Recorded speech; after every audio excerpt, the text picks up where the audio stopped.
Hello everyone, आप लोगों का हमारे चैनल पर स्वागत है। आज हम इस वीडियो में क्लास 10th मैथ्स का जो चैप्टर नंबर 3 है, pair of linear equation of two variables की एक्सरसाइज 3.1 का सॉल्यूशन पार्ट हम इस वीडियो में कवर करने वाले हैं।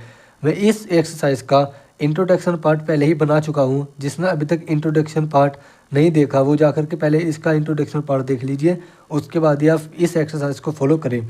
मैंने इंट्रोडक्शन पार्ट में आपको लीनियर इक्वेशन के बारे में समझाया है कि लीनियर इक्वेशन क्या होते हैं, उनके सॉल्यूशंस क्या होते हैं और उनको ग्राफ पर कैसे रिप्रेजेंट किया जाता है।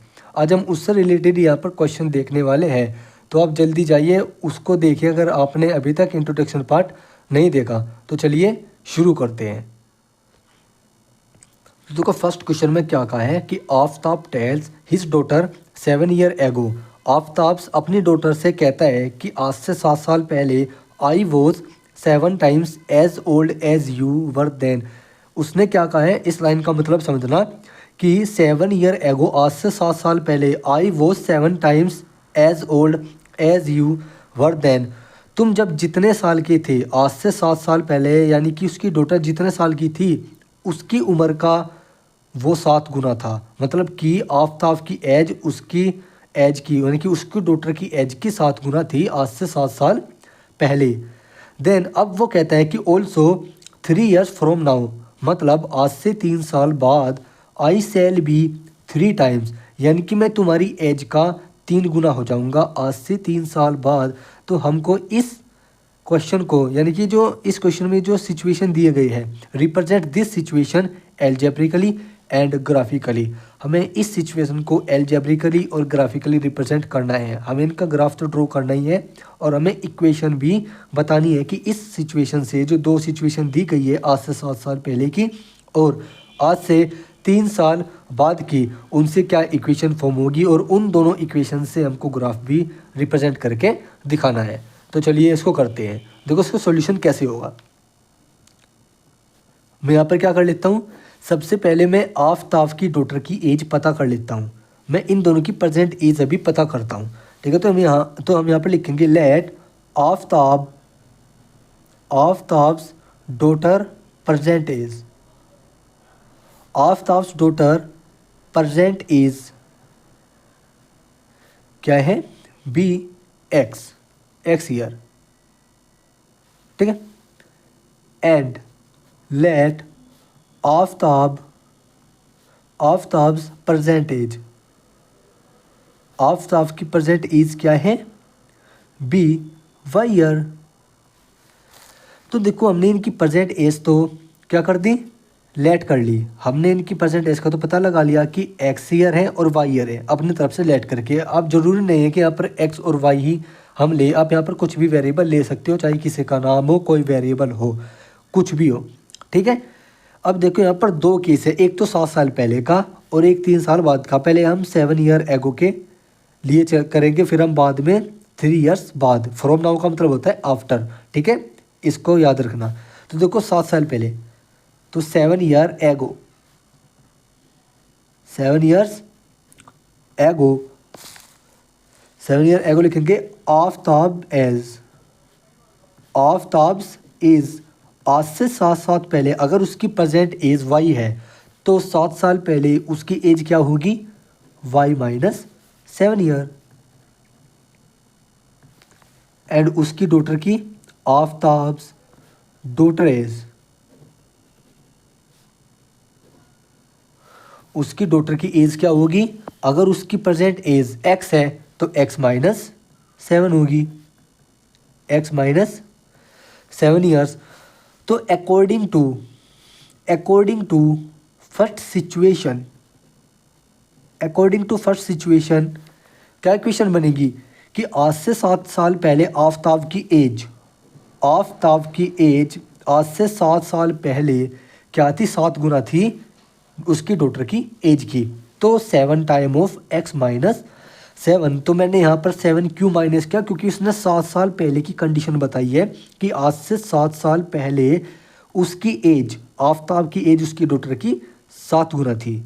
तो इसलिए हमने यहाँ पर सबसे पहले y-7 हमने y में से जो परसेंट एज थी उनमें से हमने 7 को माइनस किया ताकि हम 7 साल पीछे चले जाएं और उसके बाद हम यहाँ पर सिचुएशन के अकॉर्डिंग इक्वेशन को फॉर्म कर सके।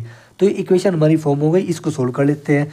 तो यहाँ पर आएगा y-7 equal to 7x minus 49।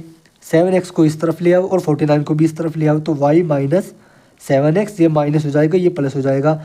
-7 plus 49 equal to 0, तो y-7x ठीक है और प्लस 42 इक्वल टू 0, ये बन गई एक इक्वेशन। तो पहला आंसर तो ये हो गया क्योंकि हमने एलजेब्रिकली का मतलब हमें इक्वेशन बतानी थी। एक इक्वेशन तो ये बन गई 7 साल पहले की। अब हम 3 साल के लिए चलते हैं। अब देखो 3 साल के लिए इसने क्या कहा था, दोबारा फिर से also 3 years from now I shall be 3 times as old as you will be, यानी कि आज से 3 साल बाद मैं तुम्हारी एज का 3 गुना हो जाऊंगा, आफ्ताब अपनी डॉटर से कहता है, अपनी बेटी से बोलता है। तो अब क्या करेंगे, आफ्टर 3 years, आफ्टर 3 years आज से 3 साल बाद, आफ्टर 3 years आफ्ताब एज कितनी हो जाएगी, आफ्ताब्स एज अगर उसकी प्रेजेंट एज y है तो 3 साल बाद क्या होगी y+3, y+3 years एंड उसकी डॉटर की एज, हिज डॉटर्स एज कितनी हो जाएगी x+3, क्योंकि उसकी प्रेजेंट एज x है ईयर्स। तो अब हम सेकंड सिचुएशन के हिसाब से एक और इक्वेशन बना लेंगे।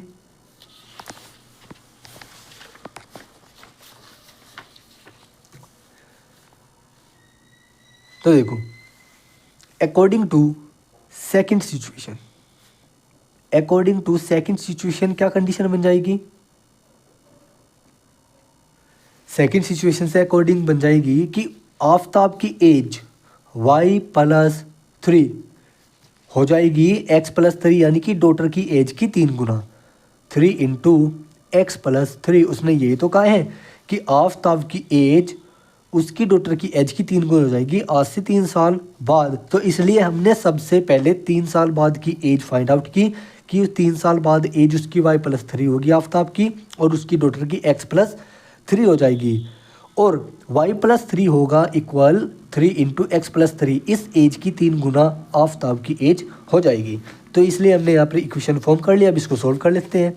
तो y+3 equal to 3x plus 9, 3x को इस तरफ ले आएंगे, y-3x प्लस 3 - 9 इक्वल टू 0, ये 9 इधर आ गया माइनस, यानी कि जब इधर से इधर कोई नंबर हम लाते हैं तो उसका साइन चेंज हो जाता है, ठीक है। तो y-3x, 3 में से -9 गए, सॉरी 3 में से 9 गए तो -6 बचा। तो एक इक्वेशन हमारे पास ये आ गई, यानी कि एल्जेब्रिकली हमने तो रिप्रेजेंट कर दिया। अब हमें क्या करना है, इनके ग्राफ ड्रॉ करने हैं, एक तो इस इक्वेशन के लिए और एक इस इक्वेशन के लिए हमको ग्राफ ड्रॉ करने हैं। तो मैं यहाँ पर ग्राफ ड्रॉ करता हूँ। सबसे पहले हमें पॉइंट फाइंड आउट करने हैं। हमें पॉइंट कैसे फाइंड करने होंगे, देखो अपने 9th क्लास में आपने पढ़ा होगा, जब हम इक्वेशन पढ़ रहे थे 2 वेरिएबल के लिए, जब आपने 9th क्लास में इक्वेशन पढ़ी होगी तो हमने वहाँ पर पॉइंट फाइंड आउट करना सीखे होंगे कि हम यहाँ पर x की वैल्यू को लेट करके लिखते थे कि x को हमने 0 रख दिया तो y की वैल्यू हमने फाइंड आउट कर ली, y को 0 रख दिया तो हमने x की वैल्यू फाइंड आउट कर दी। मतलब x को आप कुछ भी रख लो, हमारे पास जो पॉइंट आने चाहिए वे इस तरीके से आने चाहिए, इतने ईजी पॉइंट आने चाहिए कि हमारा ग्राफ हम जल्दी से ड्रॉ कर लें। जब मतलब हमें यहाँ पर वो वैल्यू रखनी होगी x की कि जिससे हमें ग्राफ ड्रॉ करने में कोई भी प्रॉब्लम ना हो, हमें ऐसे पॉइंट मिलेंगे तो हम यहाँ पर ऐसी वैल्यू को रखेंगे। तो हम यहाँ पर एक बार x की वैल्यू को 0 रखेंगे, एक बार y की वैल्यू को 0 रखेंगे, देखेंगे कि हमारे पास कौन से पॉइंट हमारे पास ऐसे आते हैं जिनसे ग्राफ को ड्रॉ करने में ईजी होगी, ठीक है, जिसमें ग्राफ को ड्रॉ करना ईजी होगा, ठीक है। तो देखो मैं यहाँ पर सबसे पहले इक्वेशन के लिए लेके चलता हूँ। For equation y-7x plus 42 equal to 0, मैं सबसे पहले पुट करता हूँ x को, पुट x इक्वल टू, देखो अगर मैं यहाँ पर 0 पुट करता हूँ, अगर मैं यहाँ पर 0 को पुट करता हूँ तो मेरे पास x क्या आ जाएगा 42 आ जाएगा, मतलब x बहुत ज़्यादा हो जाएगा। तो मैं यहाँ पर x को 0 ना रख करके मैं यहाँ पर x को 5 रखता हूँ। ठीक है, मैं यहाँ पर जब x को 5 रखूँगा तो y हमारे पास क्या आएगा, y into 7 into 5 plus 42 equal to 0, y minus 35 plus 42 equal to 0, और 42 में से 5 गए, कितने बचे 7, तो y इक्वल टू हो जाएगा -7, y इक्वल टू -7। मैं यहाँ पर एक बॉक्स बना लेता हूँ।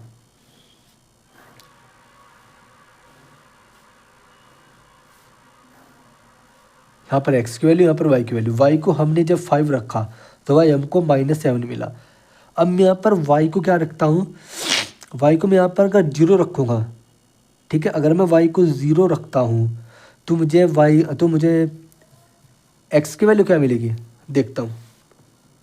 Put y equal to 0, then y 0 minus 7x plus 42 equal to 0,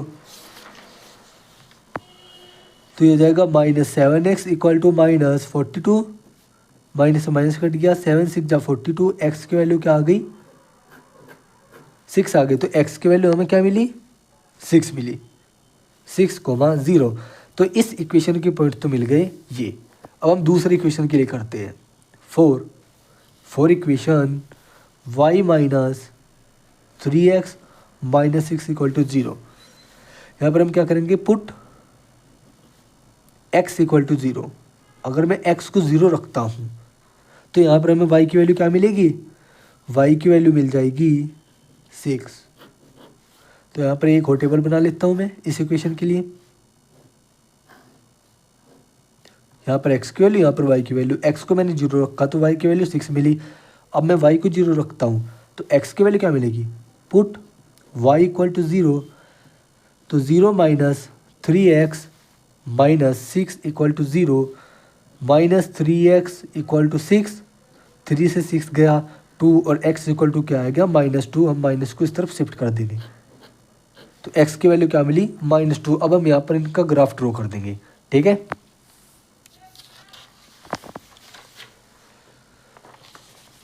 graph draw करते हैं।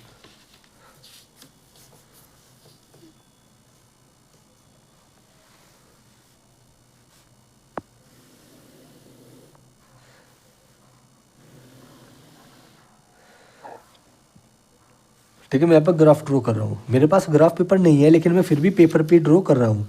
ठीक है, आप लोग इसको ग्राफ पर ड्रॉ करके देख लेना, आपका ग्राफ ड्रॉ हो जाएगा, इजीली ड्रॉ हो जाएगा उस पर। देखो यहाँ पर सबसे पहले हम x पर जो भी हम नंबर लेंगे हम वो सेम डिफरेंस पर लेंगे। अब हमें ये देखना है कि मैक्सिमम वैल्यू x के कहाँ तक जा रही है। देखो इसमें 5 है और 6 है और इसमें 0 है और -2 है, ये तो नेगेटिव x है। पॉजिटिव x की वैल्यू मैक्सिमम 6 तक जा रही है और y की पॉजिटिव वैल्यू मैक्सिमम 6 तक जा रही है। तो मैं यहाँ पर क्या करता हूँ, मैं यहाँ पर 6 तक का नंबर ले लेता हूँ। ठीक है, तो 1 2 3 4 5 6, और पॉजिटिव y भी मैक्सिमम 6 तक ही जा रहा है। तो देखो 1 2 3 4 5 6, -6 हो गया अभी। अब देखो यहाँ पर अब आएगी इस वाले इक्वेशन में। अब देखो y निगेटिव y कहाँ तक जा रहा है, -7 तक, -7 तक मैक्सिमम, -7 तक देख लो मैक्सिमम निगेटिव y जा रहा है। तो मैं यहाँ पर -7 तक ले लेता हूँ। तो यहाँ पर -1 -2 -3 -4 -5 एंड -6 -7 -8 मैंने यहाँ तक ले लिया। और x मैक्सिमम -2 तक जा रहा है निगेटिव वाला। तो मैं यहाँ पर 1 माइनस का -2 -3 -4, मैं 4 तक ले लेता हूँ। अब देखो यहाँ पर ग्राफ कैसे ड्रॉ करेंगे। सबसे पहले पॉइंट देखो, इस वाले इक्वेशन के पॉइंट देखो, x और y 5 रखने पर हमको -7 मिला। तो यानी कि एक पॉइंट हो गया 5,7 माइनस का और एक पॉइंट हो गया 6,0।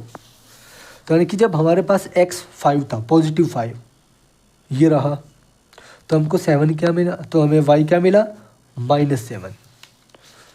ठीक है, y हमें क्या मिला, -7। तो जब मैं यहाँ पर इसका ग्राफ ड्रॉ करूँगा, मैं भी आपको करके दिखाता हूँ।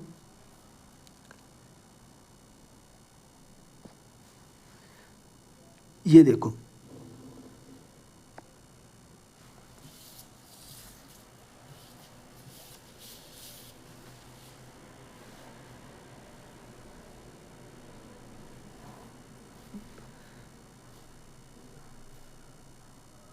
तो कहीं यहाँ पर आकर के मीट करेंगे। तो ये हो गया 5, -7। ये आपको लाइन ड्रॉ नहीं करनी है, ये तो मैंने वैसे ही करके दिखाया है, ठीक है, ताकि मैं इजीली इस लाइन को, इस पॉइंट को यहाँ पर ड्रॉ कर सकूँ। ये लाइन आपको ड्रॉ नहीं करनी है, ठीक है। एक पॉइंट ये हो गया, और दूसरा पॉइंट क्या आता है, 6,0। देख लो, 6,0, 6,0 यानी कि y 0 है, तो y 0 किस पर रहता है, x एक्सिस पर। तो ये रहा हमारा 6,0। एक पॉइंट ये हो गया, तो इसको हम ज्वाइन कर देते हैं।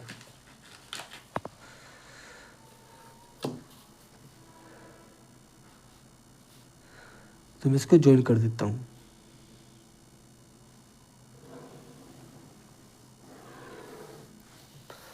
तो ये इक्वेशन किसकी हो गई, हम यहाँ पर इस इक्वेशन का नाम लिख देंगे जिस इक्वेशन की ये लाइन हो गई।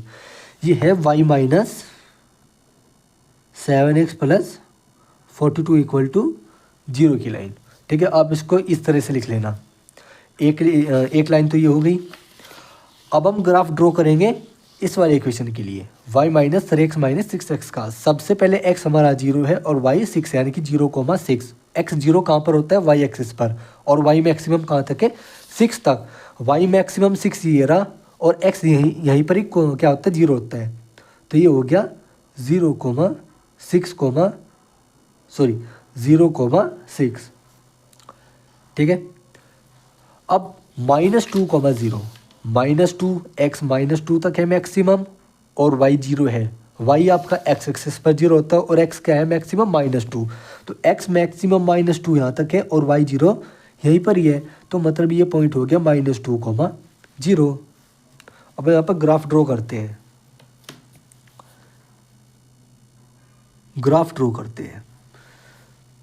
तो मैं जब यहाँ से ग्राफ ड्रॉ करता हूँ, तो ये लाइन कुछ इस तरीके से जाएगी। तो ये ग्राफ इसका ड्रॉ हो गया। तो ये किस लाइन की, तो ये किस इक्वेशन का ग्राफ है, y - 3x - 6 = 0 का। This is a graphical representation, और दिस इज योर आंसर। चलते हैं नेक्स्ट क्वेश्चन पर। तो देखो सेकंड क्वेश्चन में क्या कहा है, the coach of a cricket team buys 3 bats and 6 balls for ₹3,900. Later she buys another bat and 2 more balls of the same kind for ₹1,300. Represent this situation algebraically and geometrically. एक coach है cricket team का, वो 3 bat और 6 ball खरीदता है 3,900 की, यानी कि ₹3,900 की। और बाद में वो अनदर बैट खरीदता है और 2 बॉल और खरीदता है सेमी काइंड की, सेमी प्रकार के बैट और सेमी प्रकार की बॉल्स खरीदता है वो ₹1,300 में। तो इस सिचुएशन को हमको एल्जेब्रिकली और जियोमेट्रिकली का मतलब ग्राफिकली भी होता है, ठीक है। चाहे ग्राफिकली हो चाहे जियोमेट्रिकली हो, बात एक है। हमें इसको रिप्रेजेंट करना है, जो इक्वेशन बनेगी उसका हमको ग्राफ भी बनाना है, और इक्वेशन को मैथमेटिकल फॉर्म में भी दिखाना है, जस्ट जैसे हमने अभी पिछले क्वेश्चन में किया। तो इसको करते हैं बिना टाइम वेस्ट किए। तो देखो सॉल्यूशन नंबर 2। देखो हम यहाँ पर, अब आप लोग के मन में आ रहे हो कि हम यहाँ पर लेट क्या करें। हमें यहाँ पर 3 बैट दिए गए हैं, 6 बॉल दी गई है, और उनका कॉस्ट दिया गया है पहली सिचुएशन में, और सेकंड सिचुएशन में भी यही दिया गया है। देखो ये तो टोटल कॉस्ट दी है, तो हम यहाँ पर क्या लेट करके चलेंगे, इनकी प्रत्येक बैट और प्रत्येक बॉल की कॉस्ट को लेट करते हुए चलेंगे, ठीक है, और उससे हम इक्वेशन को फाइंड आउट करेंगे। तो देखो सबसे पहले मैं यहाँ पर क्या करता हूँ, late cost of a bat. एक बैट की कॉस्ट क्या हो जाएगी, बैट बी रुपी x रुपये है, and late cost of a ball be y रुपये, देन अगर एक बैट की कॉस्ट x रुपये है और एक बॉल की कॉस्ट y रुपये है, then cost of 3 bat, cost of 3 bats be, 3 bats की कॉस्ट क्या होनी चाहिए 3x रुपये। x में हम क्या कर देंगे 3 की मल्टीप्लाई, वही कि अगर एक टॉफ़ी 2 रुपये की है तो 2 टॉफ़ी कितने की हो जाएगी 2 × 2 4 रुपीज़ की। तो ऐसे ही अगर एक बैट x रुपये का है तो 3 बैट कितने के हो जाएंगे 3x रुपये के। ऐसे ही कॉस्ट ऑफ 6 बॉल्स, क्योंकि पहली सिचुएशन में तो 6 बॉल्स ली है ना इसने, 6 बॉल्स भी क्या हो जाएंगे 6y रुपये, क्योंकि बॉल की कॉस्ट y रुपये है एक बॉल की, तो 6 बॉल्स की कितनी हो जाएगी 6y। और टोटल कॉस्ट क्या थी, टोटल कॉस्ट क्या थी 3900 रुपीज़, तो 3900 रुपीज़। तो according to first situation, according to first situation, first situation के अकॉर्डिंग इक्वेशन क्या बन जाएगी, देखो इनकी total cost 3x 6y, 3x plus 6y equal to किसके इक्वल हो जाएगा 3900 रुपये के, 3900 रुपये के। तो ये इक्वेशन आपकी बन जाएगी, क्योंकि टोटल बैट्स की कॉस्ट 3x हो गई और टोटल बॉल्स की कॉस्ट 6y हो गई, और इन दोनों का टोटल सम 3900 के इक्वल आ जाएगा। ठीक है, ये हमारी पहली इक्वेशन हो गई। आप चाहे तो यहाँ पर 3 को कॉमन लेकर के इसको डिवाइड भी कर सकते हैं और चाहे यहीं पर भी छोड़ सकते हैं। तो मैं यहाँ पर क्या करता हूँ 3 को यहाँ से कॉमन ले लेता हूँ। तो this was that 3 × x + 6y equal to 1300, sorry यहाँ पर 2 आएगा, 2y इक्वल टू 1300। ठीक है, और यहाँ पर क्या आ जाएगा, यहाँ से मैंने 3 कॉमन ले लिया, यहाँ से भी मैंने 3 कॉमन ले लिया, तो 3 से 3 कट गया, तो यहाँ पर क्या बचा x plus 2y equal to 1300। एक इक्वेशन हमारी ये आ गई, एल्जेब्रिकली एक इक्वेशन तो ये आ गई। अब सेकंड सिचुएशन में चलते हैं कि जब उसने एक बैट और ख़रीदा और 2 बॉल और ख़रीदी सेम ही प्रकार की 1300 रुपये में। तो यहाँ पर लिखेंगे then cost of, now cost of another bat, another bat की कॉस्ट क्या हो जाएगी x रुपये, क्योंकि इसने बैट तो एक ही खरीदा ना, और कॉस्ट ऑफ 2 बॉल्स भी क्या हो जाएगी 2y रुपये। और टोटल कॉस्ट क्या थी, टोटल कॉस्ट क्या थी 1300। तो हम यहाँ पर क्या लिखेंगे 1300 रुपये। अब according to second situation, according to second situation x + 2y equal होगा 1300 के। तो एक इक्वेशन हमारी ये आ गई, मतलब कि दोनों इक्वेशन क्या आएगी सेम आ गई, क्योंकि ये जो पहली इक्वेशन थी ये इस वाली इक्वेशन की 2 गुना थी, तो इसलिए मैंने यहाँ पर 3 को कॉमन ले लिया। आप चाहे तो उस इक्वेशन को यहाँ पर भी छोड़ सकते हैं, तब भी आपका आंसर राइट कहलाएगा। ठीक है, तब भी आपका आंसर बिल्कुल राइट कहलाएगा, गलत नहीं कहलाएगा। तो देखो यहाँ पर ये दोनों इक्वेशन एक ही है, तो मैं जब इसका ग्राफ अब ड्रॉ करूँगा, क्योंकि एल्जेब्रिकली तो मैंने इसको रिप्रेजेंट कर दिया मैथमेटिकली फॉर्म में, मतलब इक्वेशन को दिखा दिया कि इक्वेशन बनेगी कैसे, इक्वेशन क्या बनेगी एल्जेब्रिकली का मतलब ये होता है, और ये हमने यहाँ पर शो कर दिया। अब देखो ये दोनों इक्वेशन एक ही है, जब दोनों इक्वेशन एक ही है तो मैं किसी एक इक्वेशन का ग्राफ ड्रॉ कर देता हूँ, क्योंकि जो ग्राफ आएगा उसी के ऊपर इस वाली इक्वेशन का भी ग्राफ ओवरलैप कर जाएगा, यानी कि कोइंसाइड कर जाएगा। अगर ये कोई ग्राफ है, अगर इसका ग्राफ कुछ इस तरह से आ रहा है, ठीक है, कुछ इस तरीके से आ रहा है, तो ये दोनों इक्वेशन तो एक ही है, तो इसका ग्राफ और इसका ग्राफ तो एक दूसरे के ऊपर कोइंसाइड करेगा ना। तो मैं यहाँ पर क्या करता हूँ, यहाँ पर किसी एक इक्वेशन का क्या बना लेता हूँ, ग्राफ बना लेता हूँ। तो यहाँ पर लिखेंगे as both equations are same then we draw graph of any equation of one of them, उनमें से किसी एक का ग्राफ हम ड्रॉ करेंगे। तो यहाँ पर for x plus 2y equal to 1300। मैं यहाँ पर क्या करता हूँ, x को क्या पुट करूँगा, 0 पुट कर देता हूँ। जब मैं x को 0 पुट करूँगा तो y की वैल्यू क्या आएगी, 2y इक्वल टू 1300 और y equal to 1300 by 2 equal आ जाएगा 650। y की वैल्यू क्या आ जाएगी, 650 आ जाएगी। अब यहाँ पर पुट y इक्वल टू 0, ठीक है, y इक्वल टू 0। जब y इक्वल टू 0 हो जाएगा तो x की वैल्यू क्या आ जाएगी, 1300। x की वैल्यू क्या आ जाएगी, 1300 आ जाएगी। y 0 तो x की वैल्यू 1300 और जब y 650 तो x की वैल्यू 0। तो इसका ग्राफ ड्रॉ करते हैं।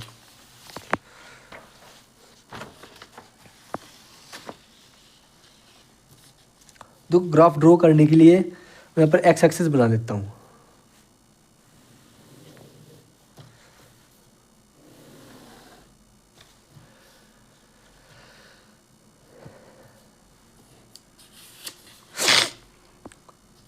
देखिए यहाँ पर देखो x की वैल्यू मैक्सिमम कहाँ तक जा रही है, x 0 है और एक बार यहाँ पर x क्या है, 1300 है। तो x की वैल्यू मैक्सिमम 1300 तक जा रही है।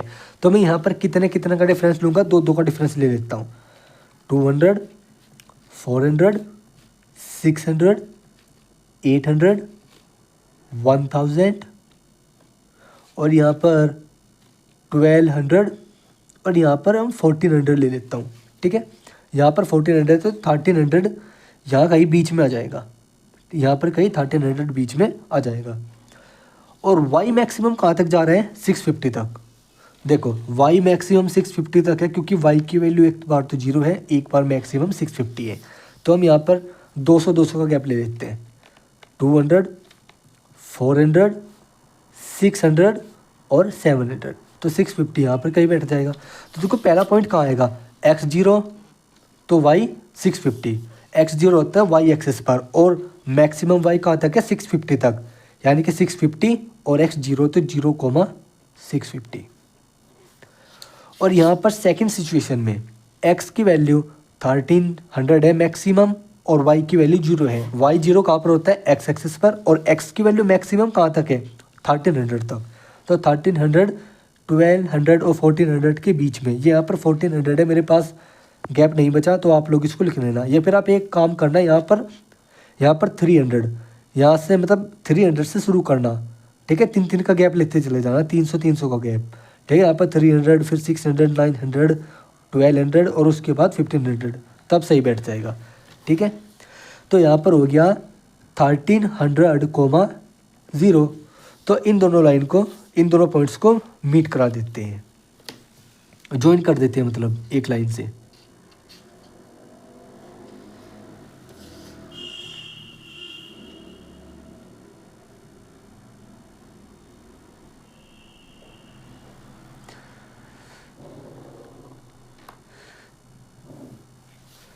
तो ये बन गया ग्राफ। तो ये ग्राफ किस इक्वेशन का है, x plus 2y equal to 1300, ठीक है। This is the your answer. एक तरीका तो ये है, अगर आप लोग, एक तरीका तो ये हो गया, अगर आप लोग इसको यहाँ से कॉमन लेकर के 3 को नहीं काटना चाहते, इस इक्वेशन को 3 से डिवाइड नहीं करना चाहते, यहाँ से मतलब यहाँ से या तो 3 को चाहे आप कॉमन ले लो चाहे आप डिवाइड कर दो। अगर आप इस इक्वेशन को यहीं पर ही छोड़ना चाहते हो तो आप इसको और इसका जब आप ग्राफ बनाओगे इस इक्वेशन का और आप इस इक्वेशन की डबल का ग्राफ बनाएंगे तो तब भी वो लाइन आपकी कोइंसाइड ही करेंगी। आप चाहे करके देख लेना, ये भी आंसर आपका ठीक रहेगा और आपका वैसे भी ठीक रहेगा। तो चलो चलते हैं क्वेश्चन नंबर 3 पर, that is last question. Question number 3 में क्या कहा है कि the cost of 2 kilogram of apples and 1 kg of grapes on a day was found to be ₹160। कि 2 किलो एप्पल्स और 1 किलो ग्रेप्स का जो रेट है वो 160 है एक दिन का। आफ्टर अ मंथ, एक मंथ बाद जो एप्पल्स का 4 किलो एप्पल्स का जो रेट है और 2 किलो ग्रेप्स का जो रेट है वो 300 हो जाता है। तो रिप्रेजेंट द सिचुएशन एल्जेब्रिकली, यानी कि जो इक्वेशंस इनसे बनेगी उनको एल्जेब्रिकली हमको बताना है, मतलब कि इक्वेशंस बतानी है क्या बनेगी। एंड जियोमेट्रिकली, मतलब उनका ग्राफ भी हमें ड्रॉ करना है। जियोमेट्रिकल मतलब ग्राफिकल भी होते हैं, ग्राफिकल, ठीक है, ग्राफिकली। तो देखो इसका सॉल्यूशन, देखो हमें यहाँ पर लेट क्या करना होगा, हमें यहाँ पर लेट करनी होगी कॉस्ट एप्पल की और ग्रेप की, ठीक है। 1 किलो एप्पल की और 1 किलो ग्रेप्स की कॉस्ट क्या होगी उसके हिसाब से हम यहाँ पर इनमें मल्टीप्लाई कर देंगे उनकी, जैसे हमने जस्ट अभी पीछे की थी बैट और बॉल वाले में। तो हम यहाँ पर लेट कर लेंगे, let cost of 1 kg of apples, 1 kg of apples be x rupee, मान लो एक्स रुपी है, and let cost of 1 kg of grapes, 1 kg of grapes की कॉस्ट क्या होगी, y rupee. Then cost of 2 kg of, 2 kg of apples की क्या हो जाएगी, जब 1 किलोग्राम एप्पल की एक्स रुपी है तो 2 kg की क्या हो जाएगी, 2x rupee. And cost of 1 kg of grapes be x ही है, ठीक है, सॉरी वाई है, वाई रुपी है। तो according to first situation, according to first situation यहाँ पर सॉरी इससे ऊपर लिखेंगे कि टोटल कॉस्ट, पहले भी यहाँ पर टोटल कॉस्ट लिखे थे, टोटल कॉस्ट इक्वल टू कितनी है, 160 रुपी। अब यहाँ पर लिखे according to first situation 2x plus Y equal to 160, this is the first answer, यानी कि फर्स्ट एल्जेब्रिकली इक्वेशन तो ये हो गई। अब सेकंड की बात करते हैं, cost of, now cost of 4 kilogram of apples,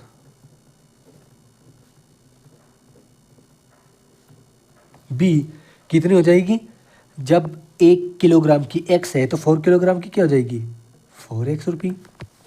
and cost of 2 kilogram of grapes, 2 kg of grapes be 2y rupee, 2y rupee हो जाएगी। और टोटल कॉस्ट कितनी है इनकी, टोटल कॉस्ट है 300, और टोटल कॉस्ट क्या है, टोटल कॉस्ट इक्वल टू 3 रुपी 100। तो अकॉर्डिंग टू सेकंड सिचुएशन के अकॉर्डिंग क्या इक्वेशन बनेगी, इक्वेशन बन जाएगी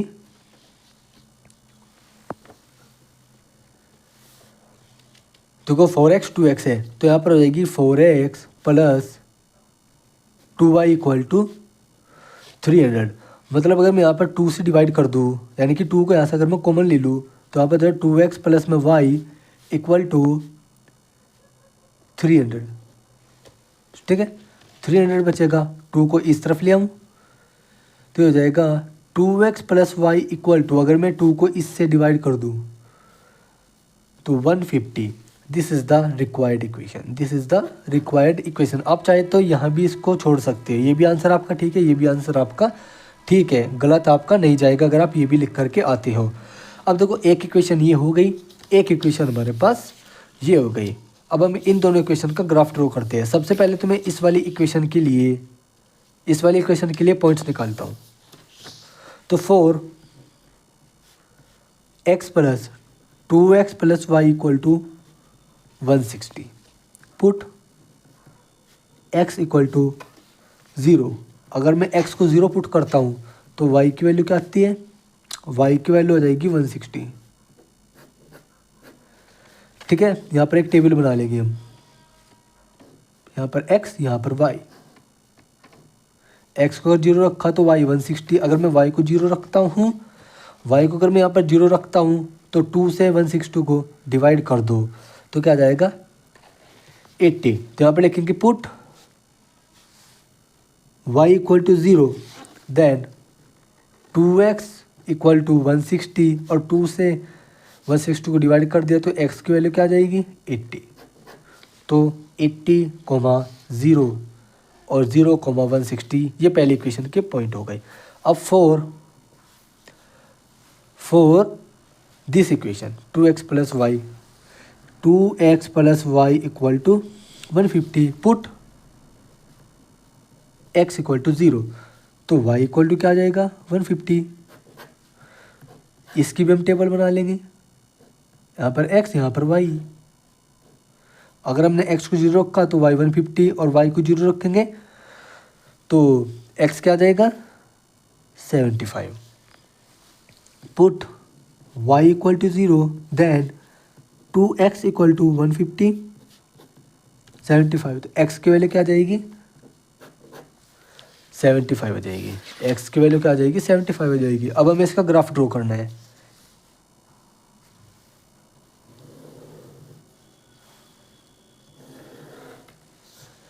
देखो इसका ग्राफ ड्रॉ करते हैं।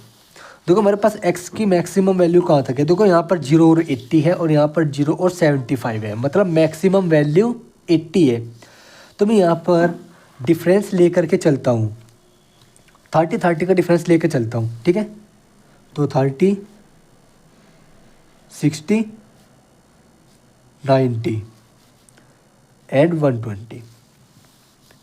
एक्स एक्सिस पे मैंने 30 का डिफरेंस ले लिया और वाई एक्सिस की मैक्सिमम वैल्यू कहाँ तक है 160 और यहाँ पर 150, यहाँ पर वाई 0 है, यहाँ पर भी वाई 0 है, मतलब मैक्सिमम 160 तक है। तो मैं यहाँ पर मैं 40 की लेके चलता हूँ, ठीक है। तो यहाँ पर 40 80 40 हो गया, 80 हो गया, 120 160 और यहाँ पर 200 ठीक है। यहाँ पर 40 का डिफरेंस, यहाँ पर 30 का डिफरेंस। तो देखो पहली इक्वेशन के लिए x की वैल्यू 0 है और y 160 है। x 0 होता है हमारा y एक्सिस पर और y मैक्सिमम है 160, तो y मैक्सिमम 160, तो ये हो गया 0,160। अब देखो x की वैल्यू 80 है और y की वैल्यू 0 है। y 0 होता है हमारा x एक्सिस पर और x की मैक्सिमम वैल्यू है 80, तो 80 कहाँ पर लाई करेगा 60 और 90 के बीच में। देखो यहाँ तो हम कर नहीं सकते क्योंकि यहाँ तो 70 होगा, हम यहाँ पर देख लेते हैं कहीं यहाँ पर लाई करेगा, ठीक है। यहाँ पर हो जाएगा 80,0। तो मैं यहाँ पर इस लाइन को बना देता हूँ इन पॉइंट्स को ज्वाइन करके। तो ये लो, ठीक है, ये इस पॉइंट से पास हो गई। तो इक्वेशन, तो ये किस इक्वेशन की लाइन थी 2x plus Y equal to 160 की, ठीक है। ये इस इक्वेशन के लिए थी। अब हम इस इक्वेशन के लिए देखते हैं, x की वैल्यू 0 है और मैक्सिमम y की वैल्यू क्या है मैक्सिमम 150 है। x 0 होता है y एक्सिस पर और मैक्सिमम वैल्यू y की क्या है 150, तो 150 कहाँ पर लाई करेगा 150 यहाँ कहीं को लाई करेगा, तो ये हो गया 0,150, ठीक है। और x की वैल्यू मैक्सिमम 75 है और y आपका 0 है, तो y 0 आपका x एक्सिस पर होता है और मैक्सिमम वैल्यू जो होती है वो आपकी 75 है x की। तो x 75 यहाँ कहीं को होगा, यहाँ कहीं को, तो ये हो गया 75,0। तो हम इस पॉइंट को भी ड्रॉ कर देते हैं, इस पॉइंट को भी ज्वाइन कर देते हैं। मैं यहाँ कहीं को ना ले करके इसको यहाँ कहीं को ले लेता हूँ, ठीक है। तो देखो